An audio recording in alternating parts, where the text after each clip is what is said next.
అపోస్తలుడైన పౌలు ప్రియులరా యొక్క ఎఫెసు సంఘానికి లేఖ రాస్తూ ఇక్కడ ఒక పోరాటం గురించి మాట్లాడుతున్నాడు.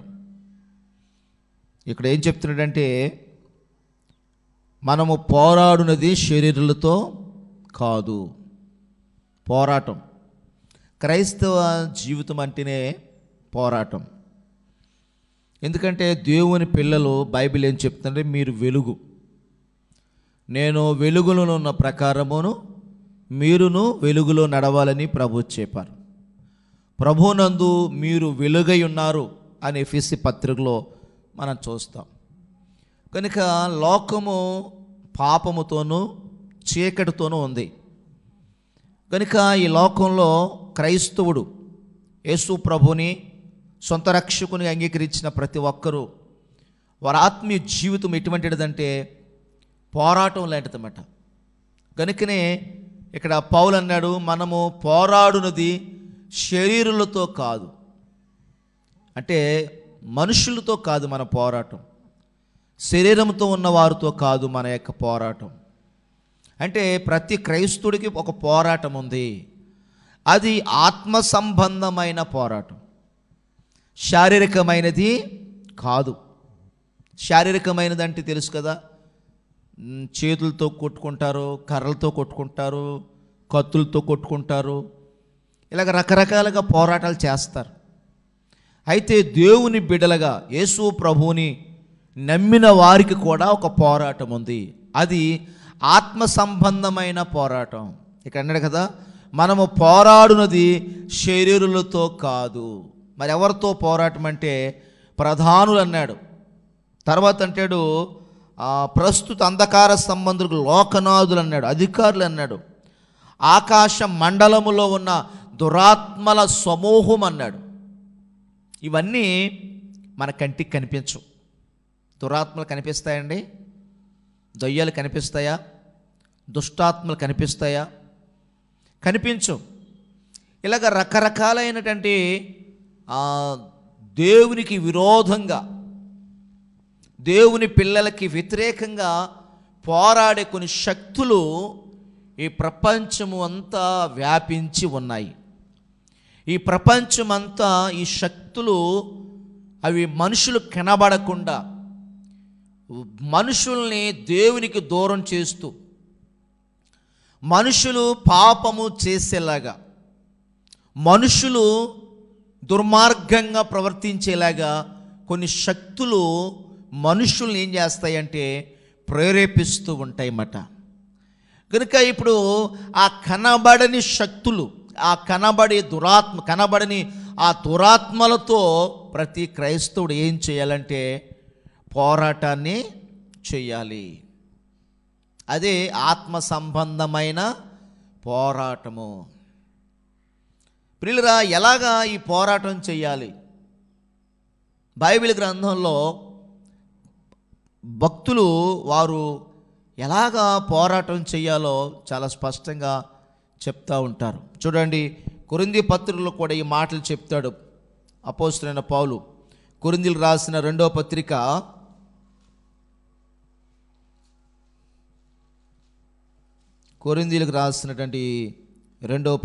10వ అధ్యాయము 3వ వచనము, మేము శరీరధారులమై నడుచుకొనుచున్నాను. చూసారా, మేము శరీరధారులమై నడుచుకొనుచున్నాను. శరీర ప్రకారంగా మేమేం చెయ్యము? యుద్ధం చెయ్యం. తర్వాత అంటాడు, మా యుద్ధోపకరణములు శరీర సంబంధమైనవి కావు, కానీ దేవుని ఎదుట దుర్గాలను పడద్రోయ జాలినంత బలము కలవి. చూస్తారా, మా యుద్ధోపకరణాలు ఎటువంటివంటే దుర్గం అంటే ఒక బలమైన కట్టడం అన్నమాట. దాన్ని ఎవరు కూడా ఛేదించలేరు. అటువంటి బలమైన దుర్గాలను కూడా మా యుద్ధోపకరణలు ఏం చేస్తాయంటే పడగొడతాయి. గనుక ప్రియ దేవుని బిడ్డలారా, ఈ ఉదయకాల సమయంలో ఆత్మ సంబంధమైన వ్యక్తులుగా దేవుడు మనకి కొన్ని ఆయుధాలను మనకి ఇచ్చారు. మనం ఎలాగా పోరాటం చేయాలంటే వేటుతో పోరాటం చేయాలి. పరిశుద్ధ గ్రంథంలో క్రైస్తవుడికి మొట్టమొదటి పోరాటము దేనితో ఉంటుందంటే పాపముతోనే పోరాటం చేయాలి. క్రైస్తవుడికి దేవుని యందు విశ్వాసం ఉంచిన వారు, యేసు ప్రభువుని నమ్ముకున్నవారు, వారి ఆత్మీయ జీవితంలో వారిని అనుక్షణము అడ్డుకునేది, మనుషుల్ని దేవునికి దూరం చేస్తూ మనుషుల్ని బందీలుగా చేసుకునేది ఏంటంటే పాపం. కనుక ప్రతి ఒక్కరు కూడా యేసు ప్రభువుని నమ్ముకుంటే వాళ్ళు ఏం చేయాలంటే పాపముతో పోరాటం చేయాలి. యేసు ప్రభు నమ్ముకోలేదనుకోండి, లోకంలో మనం ఎలాగైనా ఉండొచ్చు, లోకంలో ఎలాగైనా జీవించవచ్చు, లోకంలో మనము ఏ ప్రక్కకైనా వెళ్ళొచ్చు, ఎలాగైనా చూడొచ్చు, ఎలాగైనా మాట్లాడవచ్చు, మన ఇష్ట ప్రకారంగా మనం జీవించవచ్చు. కానీ ఒక వ్యక్తి యేసు ప్రభువుని తన సొంత రక్షకునిగా అంగీకరించిన తర్వాత ఆ వ్యక్తి తన ఆత్మీయ జీవితంలో దేనితో పోరాటం ప్రారంభిస్తాడంటే పాపముతోనే పోరాడాలి. ఎందుకంటే పాపము అనుక్షణము కూడా దేవునికి విరోధంగా మనతో మాట్లాడుతూ ఉంటుంది, మనకి విరోధంగా పనిచేస్తూ ఉంటుంది. పాపము దేవునికి మనకి మధ్యన ఒక అడ్డుగోడగా ఉంటుంది. పాపము అనుక్షణము మనిషిని ప్రలోభ పెడుతూ ఉంటుంది. ప్రలోభ పెట్టడం అంటే తెలుసు కదా మీకు, ప్రలోభ పెట్టడం అంటే లేని వాటిని ఉన్నట్టుగా చెప్పి తన వైపు ఆకర్షించుకునే గుణం దేనికి ఉందంటే పాపానికి ఉంది. కనుక పాపము ఏం చేస్తుందంటే మనుషులను తన తట్టు త్రిప్పుకోవడానికి అది రకరకాలైనటువంటి ఎర్రలో దాని దగ్గర ఉన్నాయి. పాపానికి ఏమున్నాయి చెప్పండి? ఎర్రలో. బొచ్చులు పట్టుకోవాలనుకోండి ఒక ఎర్ర వేస్తాడు, చిన్న చేపలు పట్టుకోవాలనుకో ఒక ఎర్ర వేస్తాడు. ఈ ఎర్రను బట్టి చేపలు పడతా ఉంటాయి. అలాగే ప్రియులరా, సాతాను కూడా వాడు పాపానికి మానవుణ్ణి పట్టుకోవడానికి వాడి దగ్గర కొన్ని ఎర్రలు ఉన్నాయన్నమాట. ఆ ఎర్రలతో ఏం చేస్తాడంటే మనుషుల్ని పాపానికి వాడిని బందీలుగా చేస్తూ ఉంటాడు. వాడు దగ్గరున్న గొప్ప ఎర్రలో 3 ప్రధానమైన ఎర్రలు ఉన్నాయని బైబిల్ చెప్తుంది. అవేంటంటే యోహాను మొదటి పత్రికలో చెప్తాడు. ప్రియులరా, పాపానికి ఉన్నటువంటి ఎర్రలు యోహాను మొదటి పత్రిక 2వ అధ్యాయము 16వ వచనము, లోకములో ఉన్నదంతయు అనగా చూడండి, శరీరాశ, నేత్రాశ, జీవపు డంబం. చూసారా, ఈ 3 ఎర్రలు లోకంలో ఈ 3 ఎర్రలు ఉన్నాయండి. ఒకటి శరీరాశ, రెండవది జీవపు డంబం, మూడవది నేత్రాశ. శరీరాశ, నేత్రాశ, జీవపు డంబం, ఇవి 3 కూడా ఎర్రలో. ఎందుకు? పాపానికి మనిషిని బందీగా చేయడానికి, మనిషిని పాపములో బంధించడానికి, మనిషి పాపములోనే కొట్టిమిట్టాడి పాపములోనే చనిపోవాలని అపవాది యొక్క ఆలోచన. సాతాను ఆలోచన ఏంటంటే మనుషులందరినీ కూడా వాడు అగ్ని గుండానికి తీసుకువెళ్ళాలని. ఎందుకంటే బైబిల్ గ్రంథం ఏం చెప్తుందంటే దేవుడు అపవాదికిని వారి దూతలకి ఏం చేశాడంటే అగ్ని గుండాన్ని సిద్ధం చేశాడట. చదవండి, మత్తయి సువార్త 25వ అధ్యాయము, మత్తయి సువార్త 25వ అధ్యాయము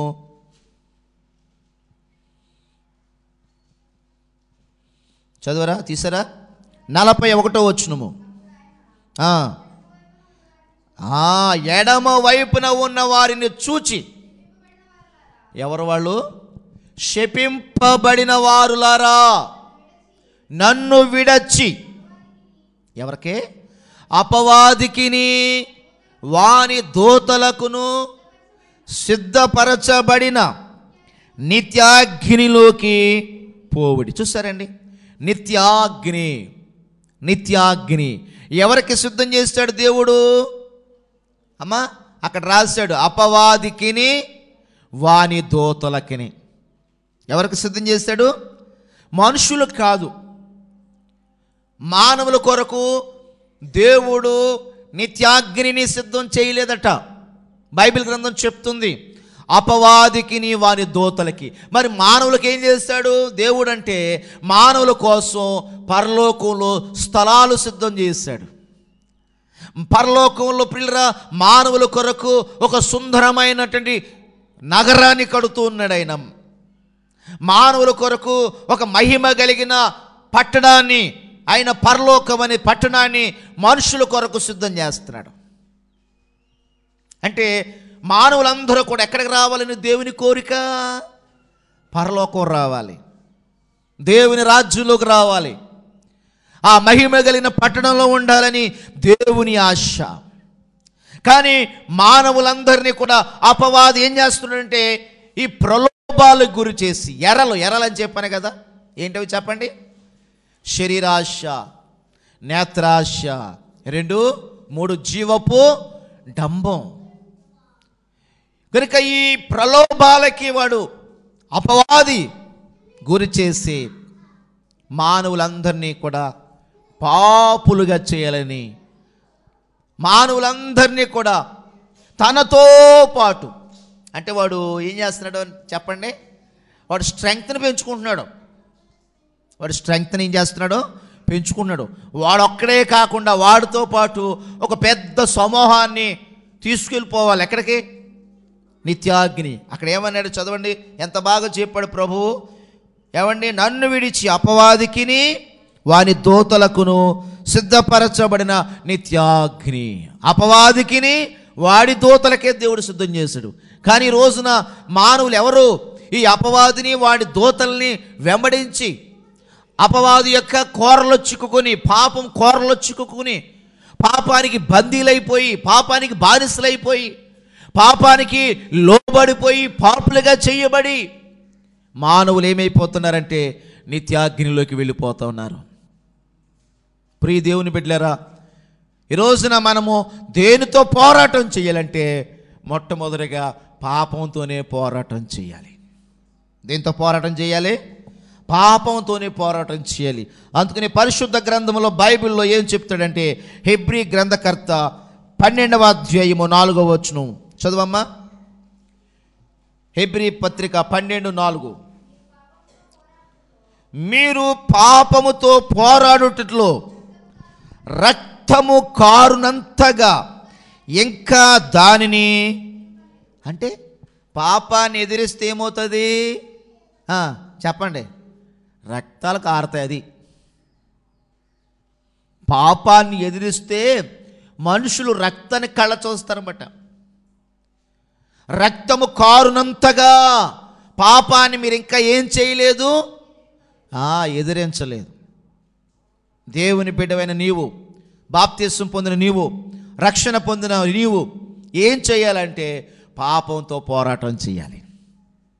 పాపము నీ దగ్గరికి రాకుండా, పాపము నువ్వు చెయ్యకుండా ఏం చేయాలంటే నీ చేతులు కట్టుకోవాలి. దేవునికి ఒకసారి స్తోత్రం చెప్పండి. నీ పాపం వైపు నీ చేతులు వెళ్ళకూడదు, పాపం వైపు నీ కళ్ళు వెళ్ళకూడదు, పాపం వైపు నీ కాళ్ళు వెళ్ళకూడదు. పాపము నీ గుండెల్లోకి, నీ హృదయంలోకి రాకుండా నువ్వు చాలా నీ హృదయాన్ని కాపాడుకోవాలి. కనుక ఈ ఉదయకాలం ప్రియమైన దేవుని బిడ్డలారా, మనము పాపముతో పోరాడట్లో అంటున్నాడు, రక్తము కారునంతగా ఇంకా దానిని మీరు ఏం చేయలేదు? ఎదిరించలేదు. పోరాడాలి, పాపంతో పోరాడాలి. బైబిల్ గ్రంథంలో ప్రియ దేవుని బిడ్డలారా, భక్తులైన వారు అలా పాపంతో ఏం చేస్తారంటే వాళ్ళు పోరాడారు. పరిశుద్ధ గ్రంథంలో ఆదికాండంలో 39వ అధ్యాయంలో ఒక యవనస్తుడు ఉంటాడు, యేసేపు అనే యవనస్తుడు. యవన ప్రాయంలో తల్లిదండ్రులకి దూరంగా ఉన్నాడు. అన్నదమ్ములందరూ అమ్మేసుకున్నారు. అతను ఒక్కడే ఒంటరిగా ఐగుప్తు దేశంలో పరవాసిగా, ఒక బానిసగా బ్రతుకుతూ ఉన్నాడు. నాన్నవారు లేరు, ఆదరించేవారు లేరు, ఒక మంచి మాట చెప్పేవారు కూడా అతనికి లేరు. ఒక్కడే బ్రతుకుతూ ఉన్నాడు. అటువంటి సమయంలో దేవుడు అతనికి తోడుగా ఉన్నాడు. దేవునికి స్తోత్రం చెప్పండి. ఈ ఉదయకాలం నేను మీకు మాట చెప్పనా, మిమ్మల్ని ఎవరు వదిలేసినా కానీ యేసయ్య మాత్రం వదలడండి. నేను వదిలేచి మిమ్మల్ని, మీ ఇంట్లో వాళ్ళు మర్చిపోవచ్చు మిమ్మల్ని, మీ స్నేహితులు కూడా మిమ్మల్ని వదిలేయచ్చు. కొన్నిసార్లు అందరూ అన్ని సమయాల్లో మనతో ఉండరండి. కొన్నిసార్లు మనం చాలామంది ఏం చేస్తారు చెప్పండి, వదిలేస్తారు. కానీ నేను అంటాను ఈ రోజున ఇదిగో యేసేపుకండి అన్ని సమయాల్లో దేవుడు తోడుగా ఉన్నాడు. హల్లెలూయా. అన్నగారులందరూ గోతులేసినప్పుడు తోడుగా ఉన్నాడు, అమ్మేసినప్పుడు తోడుగా ఉన్నాడు, చెరసాల్లో పెట్టినప్పుడు తోడుగా ఉన్నాడు, జైల్లో ఉన్నప్పుడు తోడుగా ఉన్నాడు. అతడు ఎక్కడ ఉన్నా కానీ బైబిల్ అంటుంది యెహోవా అతనికి తోడుగా ఉండెను. ఎవరికే? యేసేపుకి. నేను అంటున్నాను ఈ రోజున ఈ ఉదయకాలము, ఎవరు విడిచిపెట్టినా కానీ యేసయ్య నిన్ను ఎన్నడూ విడిచిపెట్టడు. ఆయన నీకెప్పుడు తోడుగా ఉంటాడు. ఆయన నిన్నెప్పుడు కాపాడతాడు, నిన్నెప్పుడు రక్షించి ఆదరించి బలపరుస్తాడు. ఆయన యేసేపు జీవితంలో మనం చూసినట్లయితే అందరికీ దూరంగా ఉన్నాడు, కానీ దేవుడు అతనితోనే ఉన్నాడు. ప్రియులరా, దేవుడు నాతో ఉన్నాడని ఒక గ్రహింపు కలిగిన వ్యక్తిగా యేసేపు ఏం చేస్తాడు అంటే, ఒకసారి ప్రియులరా అతడు పోతీఫర్ అనే ఒక యజమాని యొక్క ఇంటిలో ఒక ప్రియులరా ఆ ఇంటి విచారణకర్తగా, అంటే ఆ ఇంటి గృహ నిర్వాహకత్వాన్ని చేస్తూ ఉన్నాడు. పోతీఫరు ఒక గొప్ప అధికారి. ఆ ఇంటిలో బాధ్యతలన్నీ ఈ యొక్క యేసేపుకి అప్పగించారు. యేసేపు ఆ ఇంటి బాధ్యతలు, ఆ పనివారుల బాధ్యతలు ఏం కావాలో అవన్నీ తీసుకురావడం, అంత ఆ ఇంటి బాధ్యతలన్నీ చూస్తూ ఉన్నాడు. అయితే ఆ ఇంటి యొక్క పోతీఫర్ యొక్క భార్య ఈ యేసేపు యవనస్తుడైన, సుందరుడైన, అందగాడైన ఈ యేసేపు మీద ఆ యొక్క పోతీఫర్ భార్య కన్నేసిందంట. కన్నేసింది. అతనితో మాట్లాడుతూ మొదలుపెట్టింది. ఎలా మాట్లాడుతుందంటే చాలా ప్రేమగా మాట్లాడుతుంది. ఎక్కడికి వెళితే అక్కడికి వెళ్ళిపోతుంది, ఏ గదిలో ఉంటే ఆ గదిలోకి వెళ్ళిపోతుంది, ఎక్కడికి వెళుతుంటే అక్కడికి వెళ్ళిపోతుంది, కూడా ఉంటుంది. చాలా చాలా ప్రేమగా, ప్రీతిగా, ఇష్టంగా మాట్లాడుతూ ఉంది. యవనస్తుడు అతడు ఏ గ్రహింపులో ఉన్నాడు? దేవుడు నాతో ఉన్నాడు, దేవుడు నన్ను బలపరుస్తూ ఉన్నాడు, దేవుడు నన్ను కాపాడుతూ ఉన్నాడు, దేవుడు నాకు సహాయం చేస్తాడని ఒక గ్రహింపు కలిగిన వ్యక్తి గనుక ఏం చేస్తాడంటే ప్రియులరా, బైబిల్ గ్రంథం చెప్తుంది ఆమె వచ్చి మాట్లాడుతుంటే ఆమెతో మాట్లాడకుండా వెళ్ళిపోతా ఉన్నాడు. ఆమె వచ్చి ఇతను ఎక్కడుంటే ఉంటే ఆ పక్కకి వెళ్ళిపోతా ఉన్నాడు. ఆమెకి దూరంగా ఉంటా ఉన్నాడు, ఆమెతో మాట్లాడట్లేదు. ఆమెకి చాలా ఎడంగా, చాలా దూరంగా ఉంటా ఉన్నాడు. దేవునికి ఒకసారి స్తోత్రం చెప్పండి. హల్లెలూయా. చాలాసార్లు పాపము నిన్ను అలాగే చేస్తుంది. పాపము నువ్వు పాపం దగ్గరికి వెళ్ళక్కర్లే, పాపమే నీ దగ్గరికి వస్తుంది, పాపమే నీ ముందుకు వచ్చేస్తుంది, పాపమే నీ పక్కకు వచ్చేస్తుంది, పాపమే నిన్ను ప్రేరేపిస్తూ ఉంటుంది. అటువంటి అప్పుడు నీ జీవితంలో యేసేపులాగా ఉండడానికి నువ్వు నీ మనసును స్థిరపరచుకోవాలి. యేసేపు ఏం చేస్తాడంటే బైబిల్ గ్రంథం చెప్తుంది ఆమెతో ఉండుటకైనను ఆమెతో మాట్లాడుటకైనను యేసేపు ఇష్టపడలేదంట. చదవండి ఆదికాండము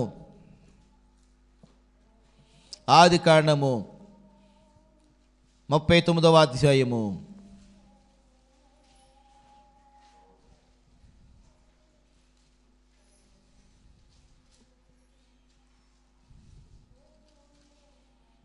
'తీసారా?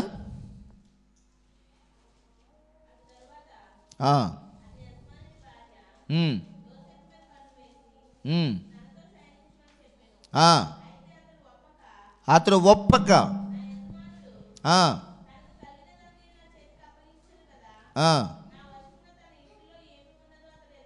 ఆ,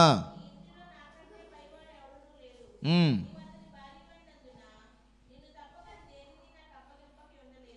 ఆ, ఉమ్, ఆ. 10వ వచనం, దినదినము ఆమె అతనితో యేసేపుతో, చూసారా, దినదినం ఆమె అట్ట యేసేపుతో ఏం చేస్తుంది చెప్పండి, మాట్లాడుతుందంట.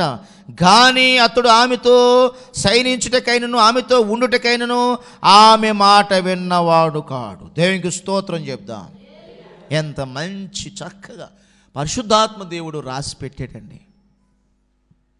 ఈరోజు ఈ ఉదయకాలం ప్రియులరా, పాపము నిన్ను ప్రేరేపిస్తుంది, పాపము నీ దగ్గరికి వస్తుంది. నువ్వు వెళ్ళక్కర్లేదు, నీ దగ్గరికే పాపం వస్తుంది. కానీ బైబిల్ గ్రంథం చెప్తుంది చూసారా, యేసేపు ఏం చేశాడట, ఆమెతో ఉండడానికి కానీ ఆమెతో మాట్లాడడానికి కానీ ఇష్టపడినవాడు కాడు. యవనస్తులైన బిడ్డలు యవన జీవితాన్ని చాలా భద్రంగా కాపాడుకోవాలి. దేవునికి స్తోత్రం చెప్పండి. హల్లెలూయా. ప్రియులారా చూడండి, యేసేపు అలాగా ఉన్నప్పుడు ఒకసారి ఆ ఇంట్లో లోపల ఎక్కడో గదుల్లో పనుల మీద యేసేపు లోపలికి వెళ్తే ఆ లోపల అతన్ని పట్టి బంధించి అతన్ని రేప్ చేయబోయిందన్నమాట. పట్టేసుకుంది ఆమెని. ఆ యేసేపుని పట్టుకుంటే అతను విదిలించుకుని ఆమెను గెంటేసి పారిపోయాడని ఆ కింద వచనం చూడమ్మా. ఎన్నో వచనం, 12వ వచనం.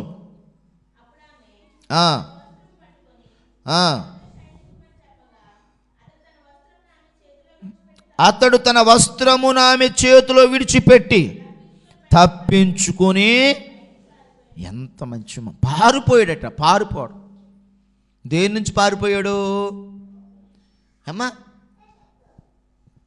పాపము నుండి పారిపోయాడు, వ్యభిచారం నుండి పారిపోయాడు.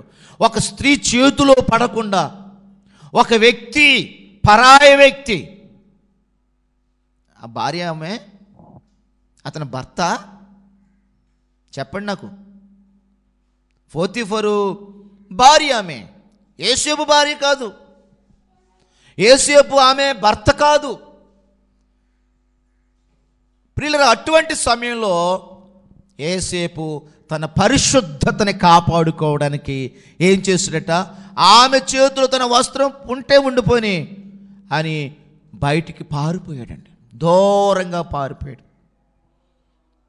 అలాగ పాపాన్ని కాదని వెళ్ళిపోయినందుకు ఏం చేసింది తెలుసా, ఆమె కేకలేసింది, బాబోయ్ బాబోయ్ బాబోయ్ నన్ను రేపు చేస్తున్నాడు. రేపారు చేస్తున్నారు, రేపు ఈమె కదా చేసేది, నన్ను పాడు చేస్తున్నాడు, ఇదిగో మనల్ని సిగ్గుపరచడానికి ఐగుప్తుడు నా దగ్గరికి వచ్చాడని అతను వదిలేసి వెళ్ళిపోయిన ఆ గొడ్డని, ఏది ఆ టవలో లేదా కర్చీఫో, అది పైకెత్తి చూపిస్తే అందరూ ఆ మాట నమ్మారు. యజమాని రాగానే, తన భర్త రాగానే అతని మీద వ్యతిరేకంగా చాడీ చెప్పింది. చూసారా, పాపాన్ని ఎదిరించాడు. ఏమైంది, వెంటనే అతన్ని చెరసాల్లో పెట్టారు. కొంతకాలం ప్రియులరా అతడు పాపము చెయ్యనందుకు, పాపాన్ని ఒప్పుకోనందుకు, పాపముతో రాజీ పడనందుకు, ఏమనుకుంటాం అసలు మనలో మనమాట అనుకుందాం, ఆ కుర్రోడు అలా చేశాడు, కానీ ఒకవేళ ఆమెతో ఉంటే ఎంత ఆస్తి, ఎంత అంతస్తులు, ఎంత భోగభాగ్యాలు. యవనస్తుడు కదా, ఎవరి ఆదరణ లేదు, ఎవరి తోడు లేదు, ఎవరి సహాయము లేదు, ఏ మాట లేదు, ఏ మంచి లేదు. అటువంటి వ్యక్తి తన ఆత్మీయ జీవితాన్ని ఎలా కాపాడుకున్నాడో ఒకసారి మనం ఆలోచన చేయాలి. తన పరిశుద్ధతని ప్రియులరా ఎంత బాగా కాపాడుకున్నాడు. దేవునికి స్తోత్రం చెప్దాం. హల్లెలూయా. ఈ రోజున ప్రియ దేవుని బిడ్డలారా, మానవుని యొక్క జీవితంలో మనిషిని దేవునికి దూరం చేసే ప్రధానమైన శత్రువు ఏదంటే పాపమేనండి. అసలు యేసు ప్రభు లోకానికి ఎందుకు వచ్చాడు? ఇది క్రిస్మస్ సీజనే కదా. యేసు అంటేనే రక్షకుడు. తన ప్రజలను వారి పాపముల నుండి విడిపించడానికి యేసు ప్రభు వచ్చారు. కనుక ఈ రోజున యేసు ప్రభు రక్తం ఆయన కలవరిలో మన కొరకు రక్తం కార్చి ఆయన మన కొరకు రక్షణ సిద్ధం చేశాడు. ఇప్పుడు మనం ఏం చేయాలంటే ఆ రక్షణ పొందుకుని ప్రియులరా ఆత్మీయ జీవితంలో మరెన్నడూ కూడా పాపములో పడిపోకుండా మన ఆత్మీయ జీవితాన్ని కాపాడుకోవాలి. అందుకని మనం ఏం చేయాలంటే ఈ లోకంలో నువ్వు బ్రతికినంత కాలం పాపముతో పోరాటం చేయాలి. దేవునికి స్తోత్రం, హల్లెలూయా. శరీరాశ, నేత్రాశ, జీవపు డంబం, కళ్ళును కాపాడుకోవాలి, మాటలు కాపాడుకోవాలి, హృదయం కాపాడుకోవాలి. ఎక్కడ కూడా మనము పాపములో పడిపోకుండా అనుక్షణము కూడా మనం ఏం చేయాలంటే పాపముతో పోరాటము చెయ్యాలి. రాజీ పడిపోయామనుకోండి, ఏముందిలే అనుకున్నాం అనుకోండి, ఏమీ లేదు. అపవాదితో పాటు మనము కూడా నరకంలో ఉంటాం. అపవాదికి వారి దూతలకి దేవుడు నిత్యాగ్ని సిద్ధం చేశాడు. ఆ నిత్యాగ్నిలోకి మనం వెళ్లకుండా ఉండాలంటే తప్పనిసరిగా పరిశుద్ధతని మనము కాపాడుకోవాలి. ప్రభువు అన్నారు, నేను పరిశుద్ధుడును కనుక మీరును సమస్త ప్రవర్తనలో ఎలాగుండాలట? పరిశుద్ధులుగా ఉండండి, పరిశుద్ధులుగా ఉండండి. దేవుడికున్న అన్ని నామాల కంటే ఘనమైన నామము పరిశుద్ధుడు, పరిశుద్ధుడు. పరలోకంలోనంటండి దేవదూతలు ఏమని ఆయన ఆరాధన చేస్తున్నారంటే బైబిల్ గ్రంథం చెప్తుంది. యెషయా గ్రంథము మరి 6వ అధ్యాయంలో, ప్రకటన గ్రంథంలో చెప్తారు, మానక చెప్తున్నారంట. మానక ఏమని? యెహోవా పరిశుద్ధుడు, పరిశుద్ధుడు, పరిశుద్ధుడని మానక మానక రేయింబగలు అదే నామం. ఏ నామం చెప్పండి? పరిశుద్ధుడు. దేవునికి స్తోత్రం, హల్లెలూయా. కనుక ఈ రోజున ఈ యొక్క ఉదయకాల సమయంలో నా ప్రియమైనటువంటి దేవుని బిడ్డలారా, మనం ఈ లోకంలో ఉన్నప్పుడు మరి మనము దేనితో పోరాటం చేయాలంటే మొట్టమొదటిగా పాపముతో మనం ఏం చేయాలి? పోరాడాలి. పాపము మన దగ్గరికి రాకుండా వస్తుంది. చెప్పాను కదా, పాపం మన దగ్గరికి వస్తుంది. కానీ మనం ఏం చేయకూడదు? పడవ నీళ్ళల్లోనే ఉండాలి, నీరు మాత్రం పడవలోకి రాకూడదు. మన లోకంలోనే ఉండాలి, కానీ లోకం నీలోకి రాకూడదు. ఎప్పుడైతే మనం లోకం మనలోకి వచ్చిందో పడవ ఎలా మునిగిపోతుందో మనము అలాగే మునిగిపోతాం. మనం మునిగిపోకుండా ఉండాలంటే, మనం చెడిపోకుండా, పడిపోకుండా, నరకానికి వెళ్ళిపోకుండా ఉండాలంటే యేసు ప్రభునందు విశ్వాసంతో మనము పాపముతోనే ఏం చేయాలంటే పోరాడాలి. పాపముతో పేతురు చెప్తాడు, జోలి ఏం చెప్పండి? నా జోలికి వచ్చామంటే అంటాం కదా, అనేవరా? ఇప్పుడు అంటలేదు ఆ మాట, ఇది వరకు అనేవారు. ఏ మాట? నా జోలికి వచ్చామంటే ఊరుకోను. మా అమ్మ చెప్తాను, మా నాన్న చెప్తాను. ఆ జోలి ఆ మాట వాడాడు పేతురు భక్తుడు. చదవండి ఆ మాట. పేతురు తన పత్రికలో వాడాడు ఆ మాట. పాపముతో జోలి ఇకేమీ లేకంటాడు. పేతురు మొదటి పత్రిక 4వ అధ్యాయము 3వ వచనం కాని చదవండి. చూడండి, పోకిరి చేష్టలు, దురాశలు, మద్యపానం, అల్లరితో కూడిన ఆటపాటలు, త్రాగుబోతుల విందులు, చెయ్యదగని విగ్రహ పూజలు మొదలైన వాటి యందు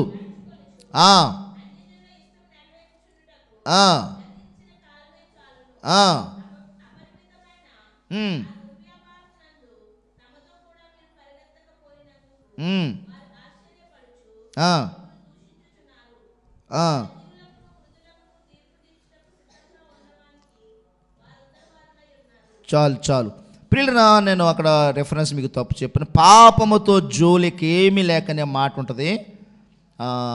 పై వచనం 2వ వచనం, శ్రమపడిన వారు శరీరమందు జీవించు మిగిలిన కాలం, చూడండి, ఇక మీదట మనుజాశలను అనుసరించి నడుచుకొనక దేవుని ఇష్టానుసారముగానే నడుచుకొనున్నట్లు పాపముతో జోలి ఇక ఏమీ లేక ఉండును. చూసారా ఎంత బాగా చెప్పాడు? మనుజాశలను విసర్జించి, ఏ ఆశలు విసర్జించి? మనుజాశలను విసర్జించి పాపముతో జోలి ఏమీ లేకుండా బ్రతకాలంట. అది యేసు ప్రభువుని నమ్ముకోవడం అంటే చాలామంది అందుకే రావట్లేదు ప్రభు దగ్గరికి. యేసు ప్రభు దగ్గరికి వస్తే ఏం చేయకూడదు? ఇక్కడ లిస్ట్ ఎంత చెప్పండి. పోకిరి చేష్టలు, దురాశలు, మద్యపానం, అల్లరితో కూడిన ఆటపాటలు, త్రాగుబోతులు, విందులు, చెయ్యదగిన విగ్రహ పూజలు, ఇలాగ చాలా ఉంటాయి. మనుజాశలు అంటే ఏంటి? ఇందా చెప్పాను కదా, శరీరాశ, నేత్రాశ, జీవపడ, ఇవే మనుజాశలు. వీటిని ఏమన్నాడో విసర్జించాలి. అసలు వీటితో పాపముతో జోలేమీ లేకుండా పరిశుద్ధంగా బ్రతకాలి. ఇదే క్రైస్తవ జీవితం. దేవునికి స్తోత్రం చెప్పండి. హల్లెలూయా. కనుక మనం ఈ లోకంలో బ్రతికినంత కాలం ఏం చెయ్యాలంటే పాపముతోనే మనము పోరాడాలి. పాపాన్ని నువ్వు రాజీ పడ్డావంటే అది నిన్ను లొంగ తీసుకుంటుంది. నువ్వు పాపంలో చూడండి, ఒక సామెత ఉంది, నిండా ములుగునోడికి చలి ఉండదు. నిండా మునుగుడు చలి ఉండదు. అందుకని ఏం చేస్తారంటే కళ్ళు ముందు ఒక్కసారి కాళ్ళు దూకేస్తారా.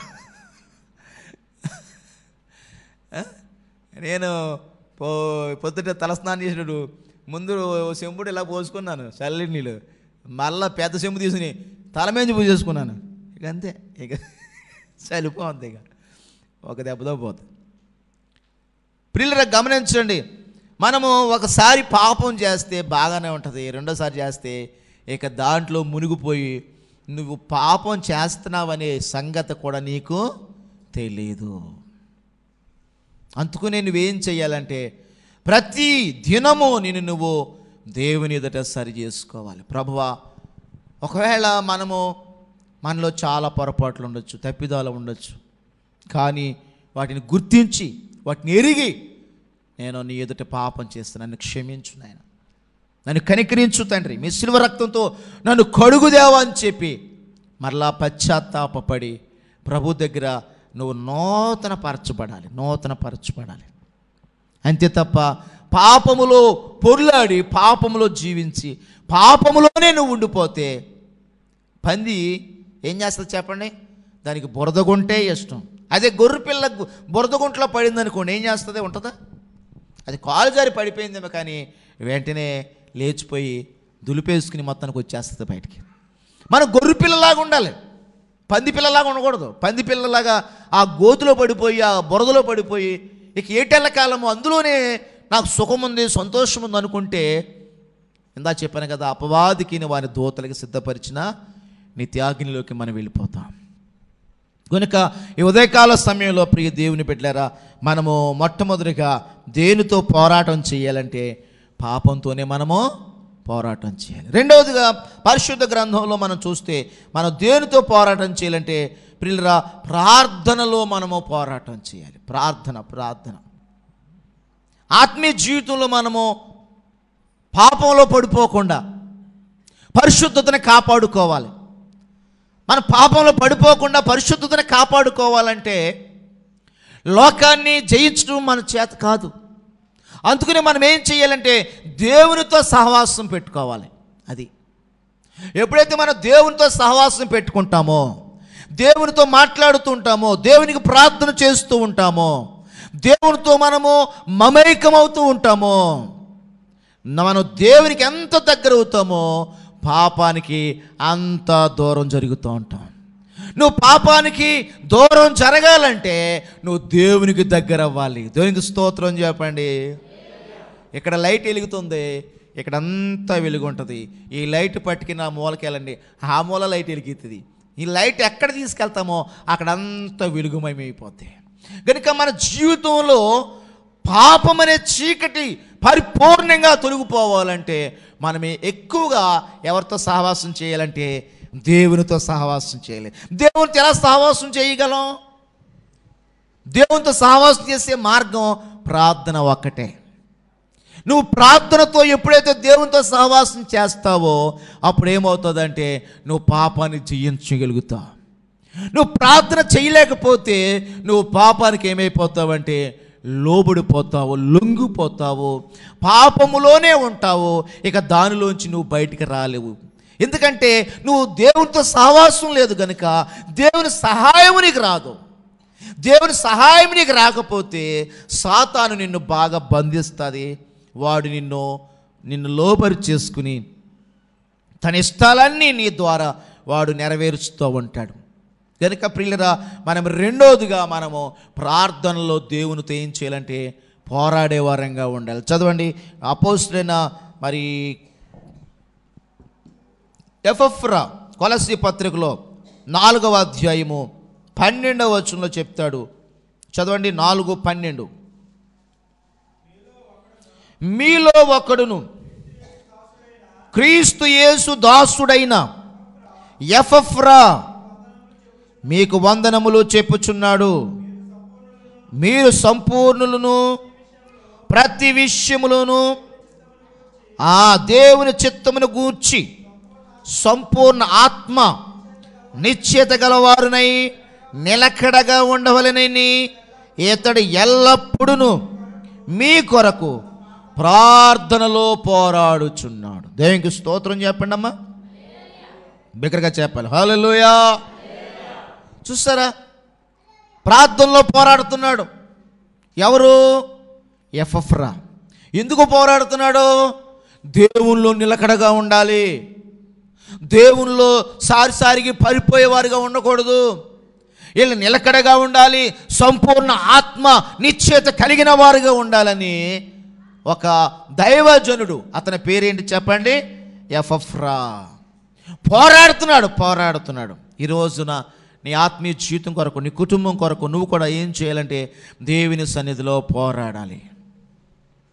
ప్రతిరోజు నువ్వు మోకరిల్లాలి, ప్రభు దగ్గర మోకరిల్లాలి. ప్రతిరోజు నువ్వు ప్రభు దగ్గర ప్రార్థన చేయాలి. యాకోబు బట్టండి, ఇబ్బోకు రేవు కూడా రాత్రంతా దేవునితో పెనుగులాడాడు, పోరాడాడని బైబిల్ చెప్తుంది. ఎప్పుడైనా దేవునితో అలాగే పోరాడారు మీరు? అడగాలండి దేవుణ్ణి, పట్టుదలతో అడగాలండి, విశ్వాసంతో అడగాలండి. ఏమండి, పిల్లలు వాళ్ళ నాన్నే ఒకసారి ఐస్ క్రీమ్ కొనమంటారు కదా, దారంటే ఐస్ క్రీమ్ వెళ్తే కొనమంటారు.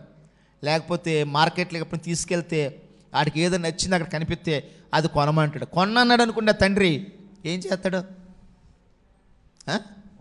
ఎడుతాడా? ఏడో కింద పడి ఎడుతాడు. కింద పడి కూడా ఏడుతూ ఇంకో విచిత్రం పని చేస్తాడు. చేతులు కాళ్ళలో కొట్టుకుంటాడు. ఆ చేతులు కాళ్ళు ఊపేస్తుంటాడు. ఎందుకు అలా చేస్తే మా బాబు చూసి తట్టుకోలేడు, కొనేస్తాడు నాకని. మా బాబు నన్ను అలా చూస్తే తట్టుకోలేడాడు, కొనేస్తాడు నాకు వెంటనే. మన వీక్నెస్ ఆడికి తెలుసు కదా, ఆ పిల్లోడికి మన వీక్నెస్ తెలుసు. అందుకని ఏం చేస్తాడంటాడు, కింద పడి కాళ్ళు కొట్టుకుంటే ఎడుతుంటుంటే వెంటనే ఇక వెళ్ళిపోయాడు. నేను కేకేసి మరి ఆడికి ice cream, ice, Balu, bat, ఆడికి ఏది కావాలో కొనిస్తాం. ఈరోజు ఉదయకాలం ఏమండి, మన వీక్నెస్ మన పిల్లలు పట్టేశారు. మరి మన దేవుని వీక్నెస్ ఏంటి? మనము ప్రార్థిస్తే ఆయన ఏమైపోతాడు? కరిగిపోతాడు ఆయన. మరి మనం చేయగలుగుతున్నామా? ప్రార్థన చేయాలంటే ఏమైనా పెట్టుబడి ఉందా దానికి? ప్రార్థన చేయాలంటే ఆ కాళ్ళు కిందకెట్టి తలక పైకెట్టి పని ఏమైనా ఉందా? అటువంటి సెక్షన్ అది చెప్పండి. ఇంతలో ఉన్నానండి, అంతలో ఎలా చేస్తానండి బాబు, నాకు అసలు రాదండి, అటువంటిది ఏమైనా ఉందా మనకి? ఏం లేదు. నువ్వు ఎక్కడుంటే కూర్చుని ప్రార్థన చేసుకో, మోకరించి ప్రార్థన చేసుకో, లేదా పడుకుని కూడా ప్రార్థన చేసుకో, పని చేసుకుంటూ ప్రార్థన చేసుకో. ఎంత సులువు సూత్రం పెట్టాడు దేవుడు ప్రార్థనకి. దేవుని స్తోత్రం చెప్పండి. కానీ మనకి అన్ని పనుల కంటే కష్టమైన పని ఏదైనా ఉంది అంటే అది ఏది చెప్పండి? ప్రార్థనే. తింటవచ్చండి ప్రార్థన, మీరు చేసిండి అయ్యగారు, మీరు చేసిండు, అమ్మగారు మీరు చేసిన ప్రార్థన. తింటాం మాత్రం నోరు చక్కగా అలాగా బావురి కప్పలా తెరుచుకుని మీరు కాదు. దేవునికి స్తోత్రం చెప్పండి. హల్లెలూయా. ప్రియులరా, ప్రార్థన అండి చక్కగా ఒక వ్యక్తితో మనం ఎలా మాట్లాడతామో దేవునితో కూడా అలాగే మనం మాట్లాడాలి. మన హృదయం తెరవబడాలి. దేవునికి స్తోత్రం, హల్లెలూయా. ఉన్నట్టుగా ప్రభువా, నా పరిస్థితి ఇది, నా బిడ్డల పరిస్థితి ఇది, నా కుటుంబం పరిస్థితి ఇది, నన్ను కనికరించు నాయన, నన్ను కటాక్షించు దేవా, నాకు సహాయం చే దేవా. ప్రభు అంటాడు, అడుగుడి ఇవ్వబడిన, వెదుకుడి దొరుకును, తట్టుడి తీయబడును, అడుగు ప్రతివాడు పొందుకుంటాడు. నువ్వు అడుగు, అడుగు. ఎందుకు ఇవ్వడాయన? అడగమన్నాయన, అడగమన్నాయన. ఎందుకు అడగమన్నాడు? ఇవ్వడానికే అడగమన్నాడు, ఇవ్వడానికి అడగమన్నాడు. కానీ మనం ఏం చేస్తున్నామంటే, ఉచితంగా ఇస్తానన్న ఆయన అడుగుతలేదు. నా అప్పులలో అందరూ అడుగుతున్నాం, మీరు అప్పు ఇవ్వండి బాబు, వాళ్ళు లక్ష అప్పు ఇవ్వండి, 2 లక్షలు అప్పు ఇవ్వండి, ఓకే 10,000 అప్పు ఇవ్వండి, 20,000 అప్పు ఇవ్వండి. దేవునికి స్తోత్రం, హల్లెలూయా. దేవుడు అన్నాడు, ప్రియులరా, అడుగుడి మీకు ఇవ్వబడును. ఇస్తాడు, ఉచితంగా మనకి ఇస్తాడు. మనకి తెలియదు. బైబిల్ అంటుంది, రహస్య స్థలాల్లో మరుగైన ధనాన్ని నేను నీకు ఇస్తాను. దేవుని దగ్గర ప్రియులరా మన హృదయం తెరిచి, నీకు ఏది కావాలో, నీ భర్త మారాలా, ప్రార్థన చేయి. నీ పిల్లలు మారాలా, ప్రార్థన చేయి. నీ ఉద్యోగం కావాలా, ప్రార్థన చేయి. నీ భవిష్యత్తు బాగుండాలా, ప్రార్థన చేయి. దేవుడు నువ్వు అడిగినది ఏది కూడా దాటిపోడాయన, మరిచిపోడాయన. నువ్వు అడిగిన ప్రతిదీ నువ్వు పొందుకుంటావు. దానికి స్తోత్రం చెప్పండి, హల్లెలూయా. నమ్మదగిన దేవుడైనా, ఎవరు చెప్పండి, అయినా నమ్మదగిన దేవుడు. నీకేం కావాలో, నీవు ఎలాగ కావాలనుకుంటున్నావో అలాగనే దేవుడు నీకు ఇస్తాడండి ఆయన. అందుకనే దేవుని దగ్గర మనం ఏం చేయాలంటే పోరాడాలి, పోరాడాలి. ఆయన్ని, ప్రభువా నువ్వు నాకివ్వండి నాయన.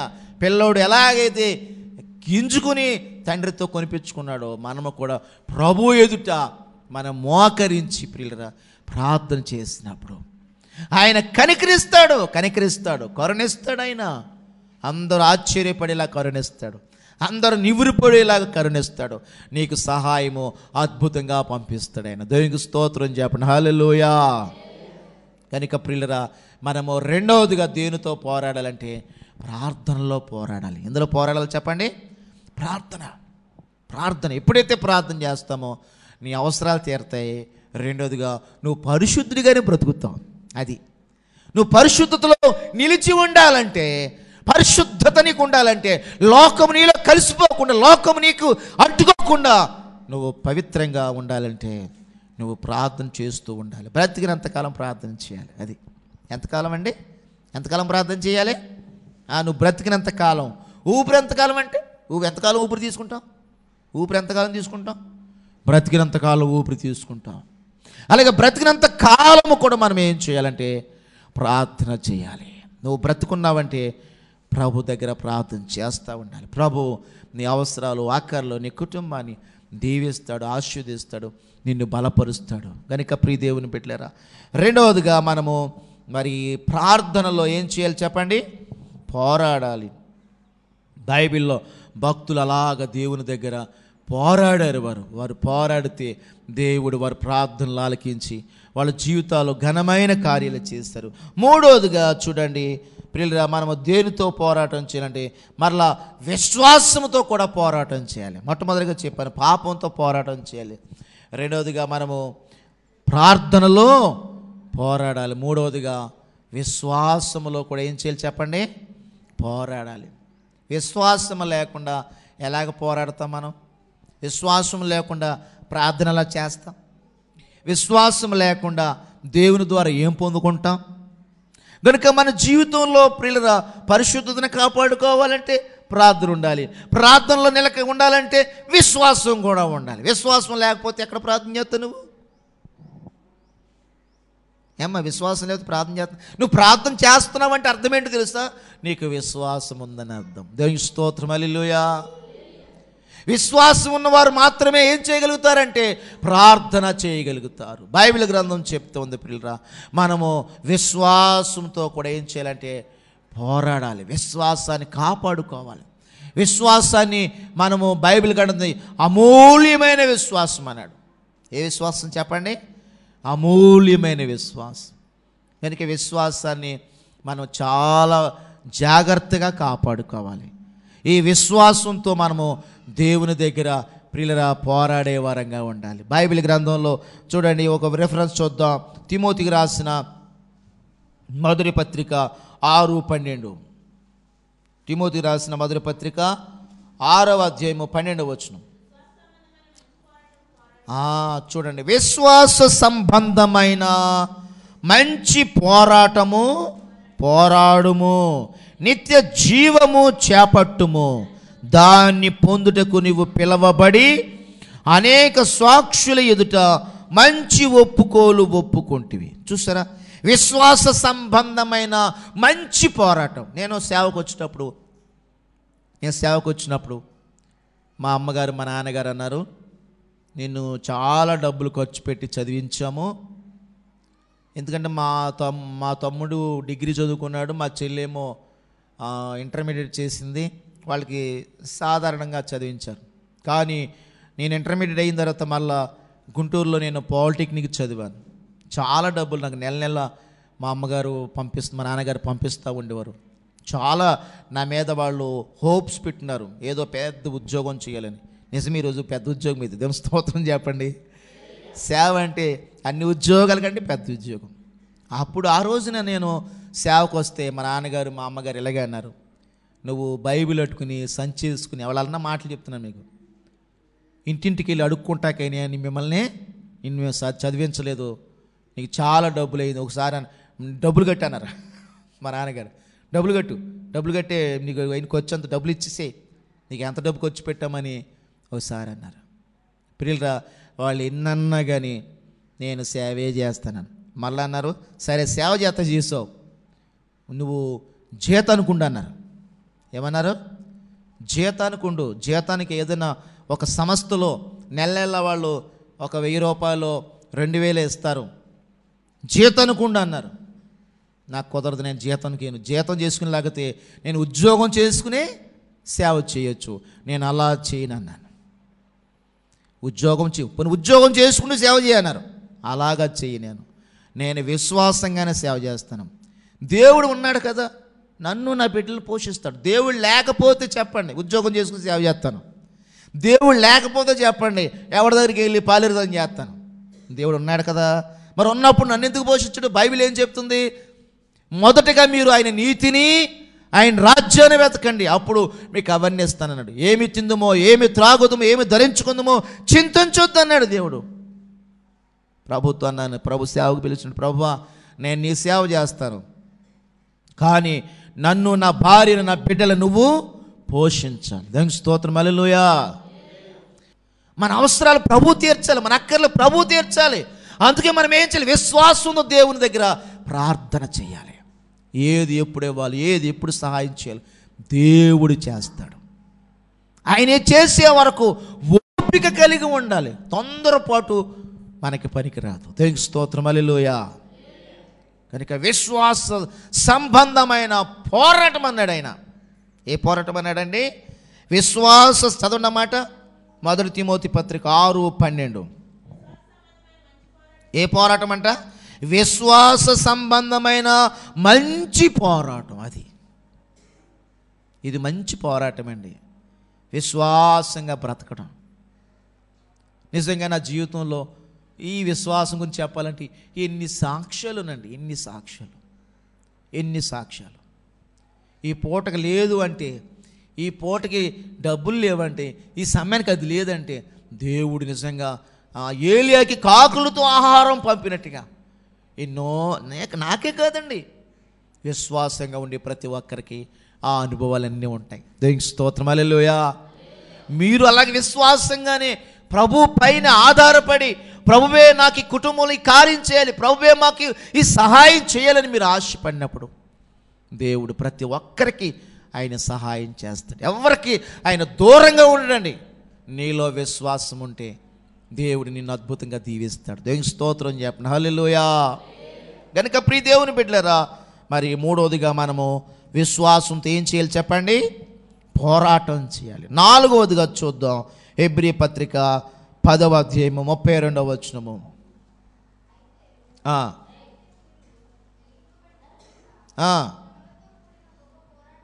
శ్రమలతో కూడిన గొప్ప పోరాటము. 10:32లో మనం చూస్తుంటే ప్రియులరా, ఇక్కడ ఒక విధముగా చూచితే మీరు నిందలు బాధలు అనుభవించుట చేత 10 మందిలో ఆరడపడితిరి. మరొక విధంగా చూచితే వాటిని అనుభవించిన వారితో పాలివారయ్యారు. చూసారా, కొన్నిసార్లు అండి మనం విశ్వాసంగా భక్తి చేసినప్పుడు అండి, ప్రభు మీద ఆధారపడినప్పుడు నిందలు వచ్చేస్తాయండి, అవమానాలు వచ్చేస్తాయండి. 10 మందిలో ఏమైపోతాం చెప్పండి?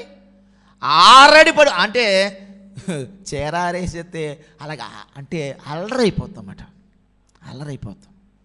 చాలాసార్లు మనల్ని చులకనగా చూస్తారు, తక్కువగా చూస్తారు. నేను ఇక్కడ ఈ ఊర్లో మీకు అందరికి ఇక్కడ చాలామంది తెలియదు, చాలామంది తెలుసు నా గురించి. ఇక్కడ చాలా మా నాన్నగారు నన్ను చాలా ఖరీదైన వ్యక్తిగా పెంచారు. నా బట్టలు కానీ నేను చేసే విధానం కానీ చాలా ఖరీదుగా ఉండేది. చాలా ఇక్కడ డిగ్నిఫైడ్గా చాలా ఉండేది. కానీ సేవకు వచ్చాక మాసిపోయిన గడ్డంతో, మాసిపోయిన బట్టలతో ఎందుకు అలాగా ఎందుకు ఆ రకమైన చిరిగిపోయిన బట్టలు, కూడుకు సరైన ఆహారం లేని ఎందుకు వచ్చింది ఆ పరిస్థితి? ఎందుకు వచ్చింది ఆ పరిస్థితి? ప్రభు కొరకు నిలబడ్డాం, ప్రభు కొరకు శ్రమలు పడ్డానికి ఇష్టపడ్డాం, ప్రభు కొరకు నిందలు పడ్డానికి, అవమానాలు పడ్డానికి. ఏంటి కుర్రోడు ఎలాగైపోయాడు? పేద అటువంటి భయంకరమైన శ్రమలు అన్నమాట. నిజమే, మనము విశ్వాసంగా బ్రతకాలి, ప్రభు కొరకు బ్రతకాలి, ప్రభు కొరకు జీవించాలి అనుకున్నప్పుడు ఏమైపోతాం చెప్పండి? ఆరాడి పడిపోతామట.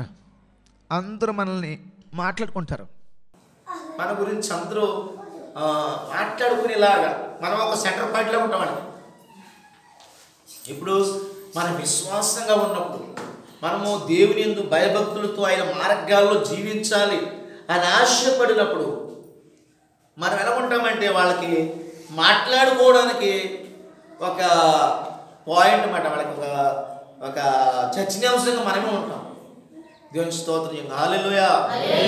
కానీ ప్రియ దేవుని బిడ్డలారా, మనము అలాగా ఆ శ్రమల్లో కూడా మనం ఏం చేయాలంటే ధైర్యంగా ఆ శ్రమలు మనం పట్టుకోవాలి. దేవుని స్తోత్రం, హల్లెలూయా. అగ్ని వంటి శ్రమలు అంటాడు. ఏ శ్రమలు చెప్పండి? అగ్ని వంటి శ్రమలు. భక్తుడైన యోబు అంటాడు, నేను శోధించబడిన తర్వాత సువర్ణంగా మారుతాను. నిజమే కదా? ఏమండి, బంగారం మట్టితో మలినంతో అది దొరికింది, కానీ ఆ బంగారాన్ని ఏం చేస్తారు? ఓర్ అంటారు దాన్ని. మీకు అర్థమైందా? ఎంత మట్టిలో ఎంత బంగారం ఉంటుంది. దాన్ని ఏం చేస్తారండి? మిషన్లో వేసి దాన్ని ప్రాసెస్ చేస్తారు. ప్రాసెస్ చేసినప్పుడు ఆ ఓర్ అంట, ఆ ఓర్లో నుంచి బంగారం వస్తుంది. ఆ బంగారాన్ని తీసిన తర్వాత బంగారంతో మళ్ళీ వస్తువులు చేయాలంటే దాన్ని కొలుములు వేసి దాన్ని కాల్చి అప్పుడు దాన్ని ఏం చేస్తారంటే ఒక ఆభరణం లాగా, ఒక ఉంగరం లాగా, ఒక గొలుసు లాగా ఆ బంగారాన్ని చేస్తారు. కనుక బంగారాన్ని యోబు అంటాడు, నేను శోధించబడిన తర్వాత శుద్ధ సువర్ణం లాగా మారుతాను. నిజమే కదా? ఒక బంగారము కొలుములో వేసినప్పుడు ఎలాగైతే దారున్న ముష్టంతో పోయి చక్కగా అది సాగే గుణం వస్తుంది, ఆభరణం చేసేలాగా అది వంగిద్ది, లొంగిద్ది. అది ఆ కమ్మరి ఎలాగ చేస్తే అది అలా వంగుద్ది. ఎందుకంటే దానికి ఏమొచ్చింది చెప్పండి? కొలుములో వేయడం వల్ల దాని పెలుసుదనం పోతుంది, మెత్తని గుణం వస్తుంది. ఆ మెత్తని గుణం వచ్చినప్పుడు అది ఎలా కదలా ఎలా వంగిద్ది అలా వంగిద్ది. ప్రియుగా మన జీవితాల్లో కూడా దేవుడు శ్రమలను అనుభవిస్తాడు. ఎందుకు? ఒక బండరాళ్ళలో ఉంటారండి, కదలరు, మెదలరు, ఎవరితో మాట్లాడరు, ఏ మంచి చెడ్డ ఉండదు. ఆ బండరాళ్ళన్నీ కరిగి మెత్తగా అవ్వాలంటే దేని గుండా వెళ్ళాలి? శ్రమల గుండా వెళ్ళాలి, కష్టాల గుండా వెళ్ళాలి. ఆ శ్రమలు కష్టాలు నిన్నేం చేస్తాయంటే నిన్ను ఒక బంగారంలా చేస్తాయి. దేవుని స్తోత్రం, హల్లెలూయా. మెత్తని హృదయం వచ్చేలా చేస్తుంది, లోబడిలా చేస్తుంది, అందరినీ ప్రేమించేలా చేస్తుంది, అందరి పట్ల దయ కలిగేలా చేస్తుంది. కనుక ప్రియ దేవుని బిడ్డలారా, బైబిల్ గ్రంథం చెప్తా ఉంది, నాలుగవదిగా మనము దేంట్లో మనము శ్రమలతో కూడా ఏం చేయాలి చెప్పండి? శ్రమల్ని సంతోషంగా భరించాలండి. దానికి స్తోత్రం చెప్పండి. శ్రమల్లో మనం బాధపడక్కర్లేదు, శ్రమల్లో మనం కష్టపడక్కర్లేదు, శ్రమల గురించి మనమే దిగులు పడక్కర్లేదు. శ్రమలను కూడా మనం ధైర్యంగా ఎదుర్కోవాలి. శ్రమలను కూడా ప్రియులుగా నాకు ఇది లేదు, నాకు అది లేదు, నా పరిస్థితి లేదు అలా ఏడవక్కర్లేదు. దేవుని స్తోత్రం చెప్పండి. మీరు చెప్పండి హల్లెలూయా. దేవుడు ప్రియులుగా మన శ్రమలను కూడా ఆశీర్వాదంగా ఏం చేస్తారు చెప్పండి? మారుస్తాడు. కనుక మనము మొట్టమొదటిగా దేనితో పోరాడాలంటే పాపముతో పోరాటం చేయాలి. రెండవదిగా ప్రార్థనతో పోరాటం చేయాలి. మూడవదిగా విశ్వాసంతో పోరాటం చేయాలి. నాలుగుగా శ్రమలతో మనము పోరాటం చేయాలి. నీకు వచ్చే శ్రమలు వాటిని బట్టి బైబిల్ గ్రంథం చెప్తుంది శ్రమలు అంటే సిరులు అంటండి. శ్రమలు ఏంటి చెప్పండి? సిరులు. సిరులు. దావీదుకి ఎన్ని శ్రమలు వచ్చాయో, దావీదుకి ఎన్ని కష్టాలు వచ్చాయో, దావీదు శ్రమలు, దావీదు యొక్క బాధలు దావీదుని ఏం చేసి చెప్పండి? రాజు చేసేసినంతే. దేవుని స్తోత్రం హల్లెలూయా. ఎంత చెప్పుకున్న యోసేపు యొక్క బాధలు, యోసేపు యొక్క నిందలు, ఆ కష్టాలని యోసేపు ఏం చేస్తాయంటే ఫరో తర్వాత ఫరో అంతటి వాడిగా చేసేసి, అసలు యోసేపు ఎవరో ఎవడికి తెలియదు ఆ ఊర్లో, ఆ దేశంలో, ఐగుప్తు దేశంలో ఫరో ఈ యొక్క యోసేపు గురించి ఎవడికి తెలియదు. కానీ ఎవరికి తెలియని యోసేపుని దేవుడు అలాగ తీసుకెళ్ళి అందరికీ చూపించాడు. దేవునికి స్తోత్రం చెప్పండి. ఎత్తులో ఉంది అందరికి కనిపిస్తుందా? ఎత్తులో ఉంటే అందరికి కనిపిస్తుంది. దేవుడు అందరంత ఎత్తులో పెట్టాడు. ఎవరిని? యోసేపుని. హల్లెలూయా. ఎవరికి అందనంత అందరూ చూసేలాగా, అందరూ నిమిరిపోయేలాగా యోసేపుని దేవుడు ఇచ్చాడు. కారణం ఏంటంటే యోసేపు ఇన్ని శ్రమల గుండా వెళ్ళాడు, పాపానికి దూరంగా ఉన్నాడు, పరిశుద్ధతను కాపాడుకున్నాడు, నమ్మకంగా ఉన్నాడు, యథార్థంగా ఉన్నాడు, దేవుడితో ఉన్నాడు. దేవుడు అతన్ని పెట్టాడు. ఎక్కడ పెట్టాలి పెడతాడు. నువ్వంతే, నువ్వు దేవుడితో ఉండు, పాపన దూరంగా ఉండు, యథార్థంగా ఉండు, నమ్మకంగా ఉండు. దేవుడిని ఎక్కడ పెట్టాలి పెడతాడు. నిన్ను ఎలాగో దీవించాలని దీవిస్తాడు, నిన్ను ఎలాగో ఆశీర్వదించాలని ఆశీర్వదిస్తాడు ఆయన. కనుక శ్రమల గురించి మనం భయపడవలసిన పనే లేదు. శ్రమలతో మనం ఏం చేయాలి చెప్పండి? వాటిని ధైర్యంగా ఎదుర్కోవాలి. శ్రమలతో పోరాడేవారంగా మనం ఉండాలి తప్ప శ్రమలకి కృంగిపోయి కొంతమంది చూడండి సూసైడ్ చేసుకుంటూ ఉంటారు, ఆత్మహత్య చేసుకుంటూ ఉంటారు. అది ఎంత పిరికి పంద చర్య అంటే అంత పిరికి పంద చర్య. దేవుడు మనల్ని చనిపోవడానికి పుట్టించలేదండి. మనం బ్రతికి ఏం చేయాలి చెప్పండి? సాధించాలి. నన్ను చనిపోయామనుకోండి ఎవరికి నష్టం? నీకే నష్టం. మనము బ్రతికి ఏం చేయాలి చెప్పండి? సాధించాలి.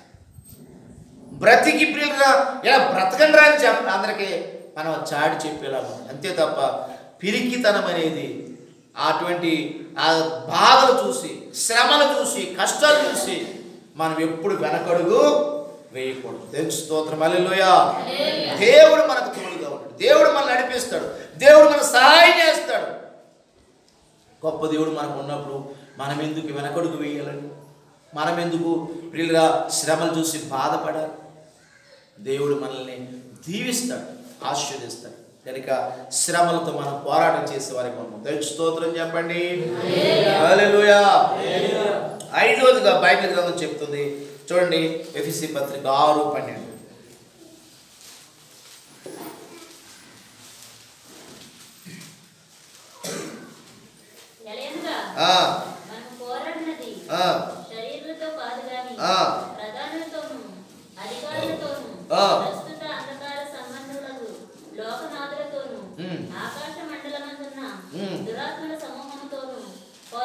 చాలు. అంటే ఎవరితో పోరాడతాం? సాతానుతోనే మనం పోరాడతాం. అదంతా ఎవరో సాతాను వాడి యొక్క అనుచరులు. కనుక ప్రియులుగా ఐదవదిగా మనం ఎవరితో పోరాటం చేయాలంటే సాతానుతోనే పోరాటం చేయాలి. ఎవరితో పోరాటం చేయాలి? సాతానుతో పోరాటం. యేసు ప్రభువారు 40 దినాలు ఉపవాసం ఉండి ఆయన మరి ప్రార్థన చేసుకుంటున్నప్పుడు సాతాను ఏం చేశాడు చెప్పండి? ప్రభు దగ్గరకే వచ్చాడు. వచ్చి ప్రభువుని ఏం చేశాడు? వాడు శోధించాడు. ప్రభు దగ్గరకు వచ్చి ఈ రాళ్లను రొట్టెలుగా చేసుకుని తినమన్నాడు. ప్రభు అన్నారు, మనుషుడు రొట్టె వలన మాత్రము కాదు కానీ దేవుని నోటి నుండి ఉండవచ్చు ప్రతి మాట వలన బ్రతుకుతాడు, జీవిస్తాడు అని ప్రభు చెప్పి తర్వాత ప్రభు కట్టండి ఈ రాజ్యాల మహిమంతా ఒక్క నిమిషంలో చూపించేసి నువ్వు నాకు మృక్కవంటే ఇదంతా నేను నీకు ఇచ్చేస్తాను. అప్పుడు ప్రభు అన్నాడు, నీ ప్రభువుని శోధించకూడదు అని ప్రభు దానికి గద్దించింది. మరలా వచ్చింది. యేసు ప్రభు దగ్గరికి ఎన్నిసార్లు వచ్చింది చెప్పండి? అది 3 సార్లు వచ్చింది. మరలా వచ్చి మరలా శోధించింది. ప్రియులారా, ప్రభువు బైబిల్ గ్రంథం చెప్తుంది, సాతానుని ఏం చేశాడు? ఆయన జయించాడు. సాతాను శోధన జయించాడు. కనుక మనం మన జీవితంలో ప్రియ దేవుని పెట్టారా, సాతాను ఏం చేయాలంటే జయించాలి. సాతాన్ని మనం జయించాలి. ఎందుకంటే సాతాను మన చేతిలో ఓడిపోతున్నాడు. ఎందుకంటే యేసు ప్రభు వారు లోకమును జయించిన వాడు మనతో ఉన్నాడు. ఆయన మనతో ఉన్నప్పుడు సాతాను వాడు ఓడిపోయేవాడు, వాడు ఓడిపోతాడు. కనుక మనము సాతానుతోనే ఏం చేయాలంటే పోరాడే వారిగా ఉన్నాను. దేవునికి స్తోత్రం చెప్పండి. హల్లెలూయా. చూడండి, యోధా పత్రిక 6వదిగా మనం దేనితో పోరాటం చేయాలండి? యోధా పత్రిక 1:3.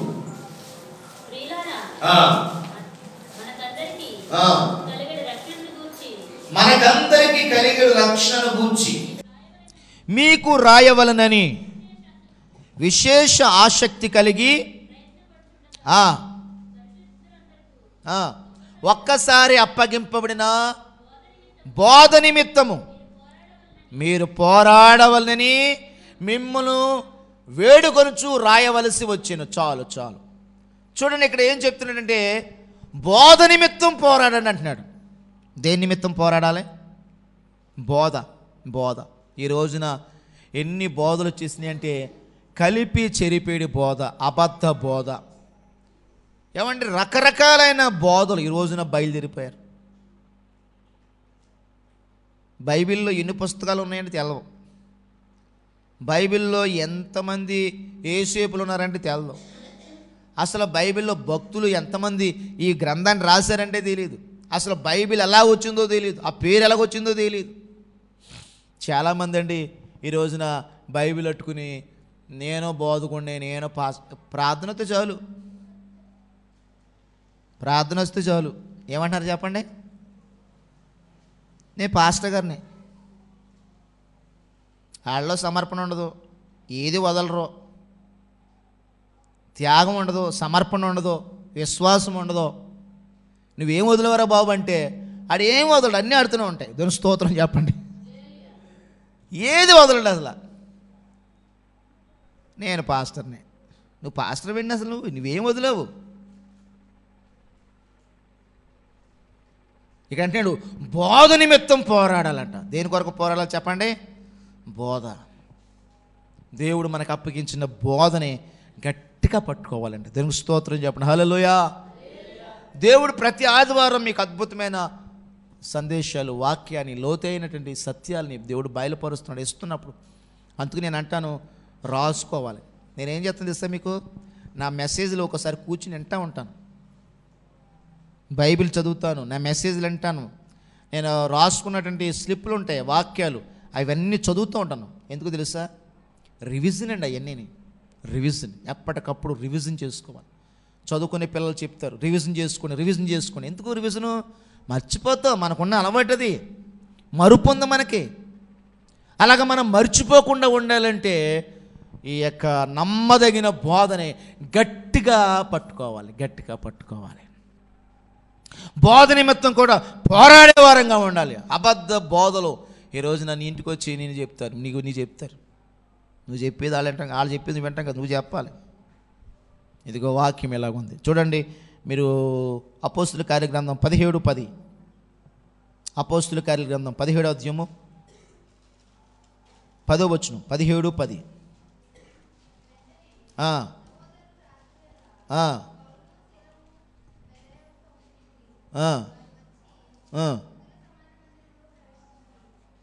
అమ్మా 11వ వచనము, 17వ అధ్యాయము 11వ వచనం.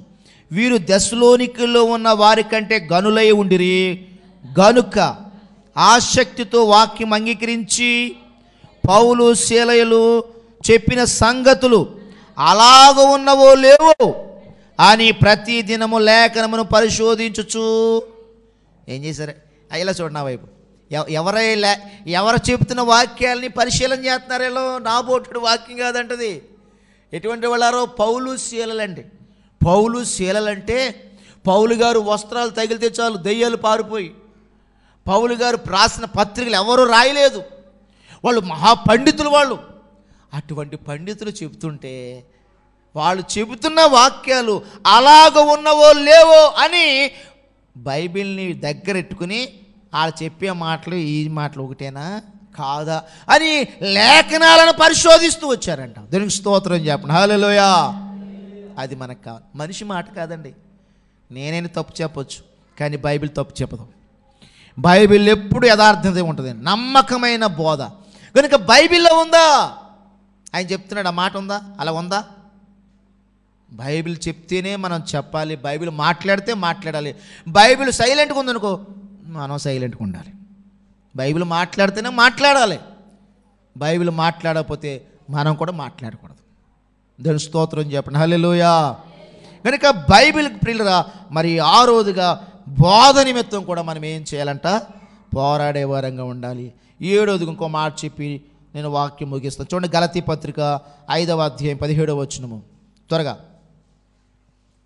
5వ అధ్యాయం 17వ వచనం. గలతీ పత్రిక. అమ్మా, శరీరము ఆత్మకును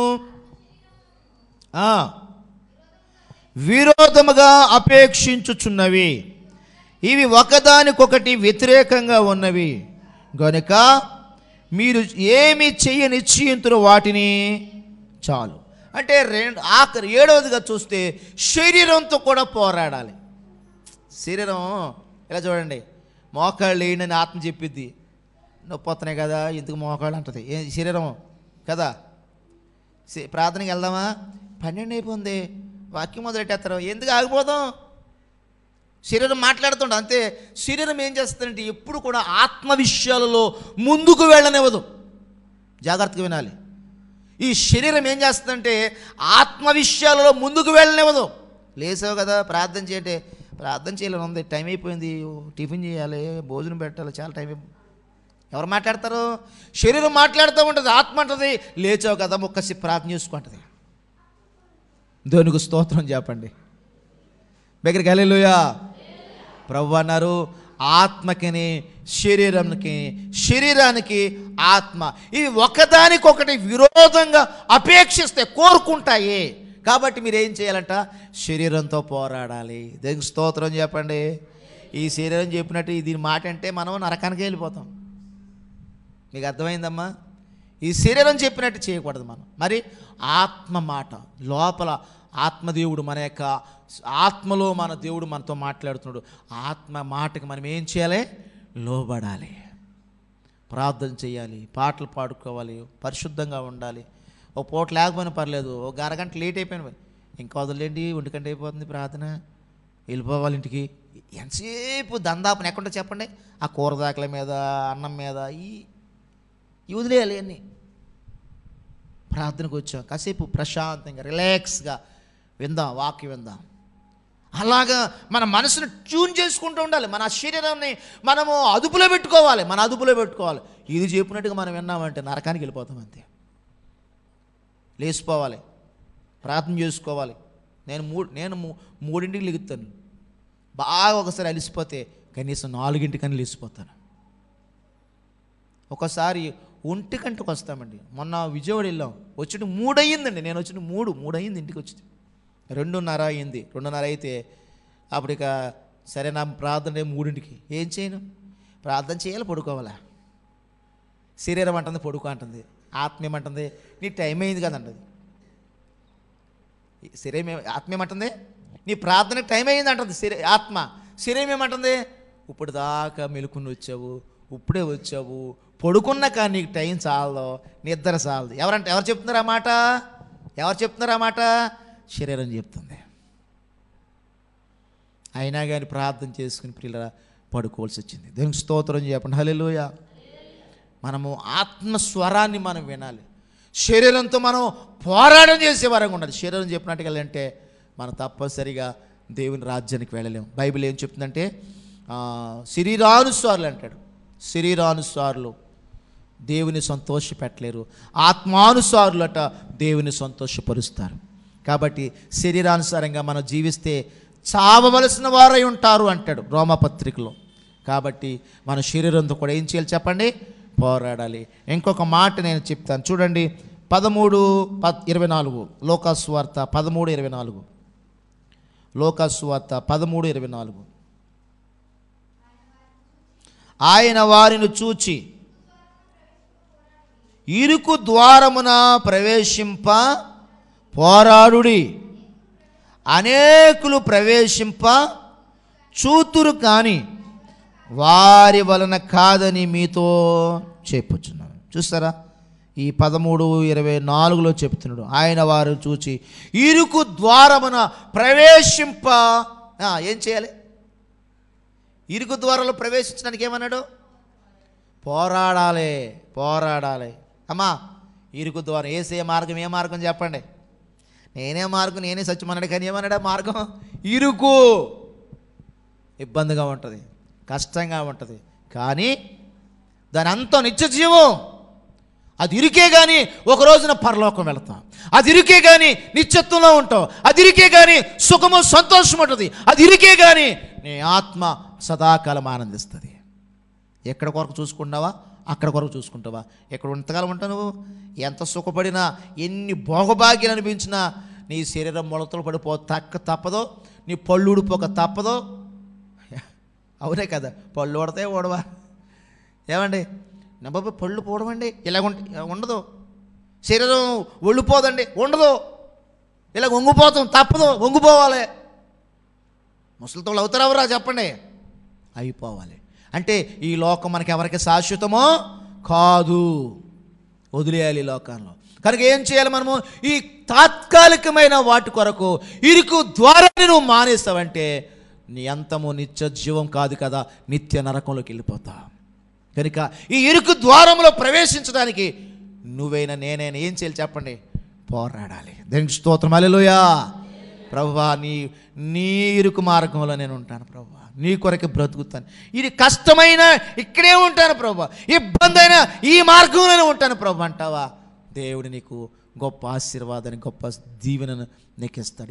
ఈరోజు ఈ ఉదయకాలం ప్రియులరా, మనము దేని కొరకు పోరాడాలో నేను మీతో కొన్ని విషయాలు చెప్పాను. ఒకసారి నాకు చెప్తారా అవన్నీ? దేని కొరకు మనం మొట్టమొదటి దేనితో పోరాటం చేయాలన్నా? పాపముతో పోరాటం చేయాలి. రెండవదిగా ప్రార్థనలో పోరాటం చేయాలి. మూడవదిగా విశ్వాసంలో పోరాటం చేయాలి. నాలుగవదిగా శ్రమలతో పోరాటం చేయాలి. ఐదవదిగా సాతానుతోనే పోరాటం చేయాలి. ఆరవదిగా బోధ నిమిత్తం పోరాటం చేయాలి. ఏడవదిగా శరీరంతో పోరాటం చేయాలి. ఎనిమిదవదిగా చెప్పండి, ఇరుకు ద్వారమున ప్రవేశించ పోరాడాలి. ఇరుకు ద్వారంలో ప్రవేశించడానికి ఏం చేయాలి? అది ఊరికి వెళ్ళమంట, పోరాటంతోనే వెళ్ళాలట.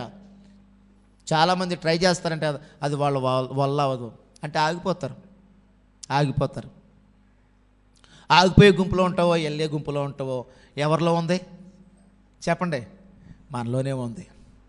నేను వెళ్ళే గుంపులో ఉండాలనుకుంటే ఈ రోజు నుంచి అయినా అన్ని విషయాల్లో దేవునికి నమ్మకంగా పోరాడుతూ ప్రభువు పైన విశ్వాసం ఉంచి ముందు కొనసాగుదాము. అటువంటి గొప్ప భాగ్యాన్ని ప్రభు మనందరికీ అనుగ్రహించునుగాక. ఆమేన్. దయచేసి స్థలాలు వంచండి, ప్రార్థన చేసుకుందాం. పరిశుద్ధుడైన తండ్రి, ప్రేమ కలిగిన మా ప్రభువా, మీకు స్తోత్రాలు. ఈరోజు నాయన మీరు మాతో మాట్లాడుతూ వచ్చిన మీ లేఖన సత్యాల కొరకే స్తోత్రాలు. మేము ఈ లోకంలో దేవా ఎలా బ్రతకాలో, ఎలా జీవించాలో, వేటి నిమిత్తం పోరాడాలో దేవా, ఇదిగో నాయన ఈరోజు నాయన మీరు నాతో బిడ్డలతో మాట్లాడుతూ వచ్చారు. మీ వాక్యం సత్యం. నీ యొక్క ప్రభావ సత్యవాక్యంలో అందరూ కూడా నిలకడగా భక్తి విశ్వాసాలతో జీవిస్తూ ఈ లోకంలో ఎలాగా పోరాడాలో దేవా, ఇదిగో నాయన పాపముతో మరి పోరాడట్లో నాయన, ప్రార్థనలో పోరాడట్లో, విశ్వాసంలో పోరాడట్లో అయ్యా, ఈ లోకంలో నాయన మంచి పోరాటాన్ని పోరాడి ఈ లోకంలో ఆత్మీయంగా నీ కొరకు జీవించడానికి, ఆత్మ సంబంధమైన విషయాలలో ప్రభువా పోరాటం కలిగి జీవించడానికి సహాయించి, చెప్పిన వాక్యాన్ని విడిచిపెట్టకుండా అందరూ కూడా తమ హృదయాల్లో భద్రపరుచుకుని ఆ చొప్పున జీవించే గొప్ప భాగ్యం దయచేయమని యేసుక్రీస్తు వారి అతి శ్రేష్టమైన నామంలో ప్రార్థిస్తున్నాను ప్రియ తండ్రి. ఆమేన్, ఆమేన్.